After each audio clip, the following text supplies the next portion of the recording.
Baik, dalam pada itu, KKLW tetap meneruskan pembiayaan pengajian buat pelajar yang ingin melanjutkan pengajian, tetapi pemberian kali ini guna pendekatan berbeza.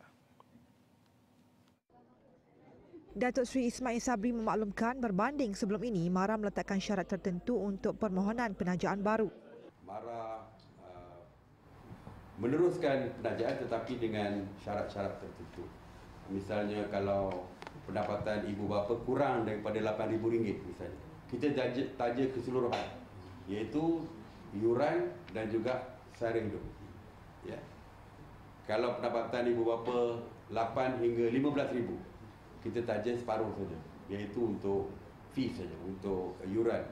Tapi kalau pendapatan ibu bapa mereka melebihi daripada 15,000, jadi kita bantu mereka untuk mendapatkan pinjaman daripada bank panel kepada MARA, dan MARA akan menanggung dari segi interest. Kita subsidikan faedah tersebut. Jelasnya, MARA masih menanggung pelajar sedia ada, namun ia hanya meliputi RM2 bilion yang diperuntukkan. Beliau pada masa sama menasihatkan para pelajar untuk memohon beasiswa terlebih dahulu sebelum meneruskan pengajian di universiti. Ini katanya bagi mengelakkan kesulitan kepada semua pihak. Bajet kita berdasarkan 2 bilion tu.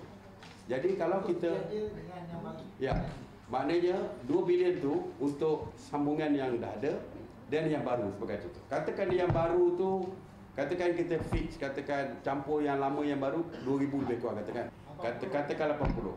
Yang baru katakan kita ada 20,000 bajet kita. Jadi kita bayar berdasarkan bajet yang kita ada tadi untuk 20,000 orang. Yang memohon kita proses banyak 20,000, kita lulus contoh. Mana yang dah pergi dulu baru nak memohon, bajet kita dah tak mencukupi kerana kita dah budgeted for 20,000 yang memohon melalui kita. Keutamaan biasanya akan diberi kepada pelajar-pelajar daripada institut pengajian di bawah MARA itu. Dalam bajet 2017 untuk pendidikan, KKLW memperuntukkan beasiswa MARA RM2 bilion dan penyelenggaraan Maktab Rendah Sains MARA RM50 juta. Beliau berkata demikian dalam sidang media khas KKLW mengenai bajet 2017 di Ibu Negara.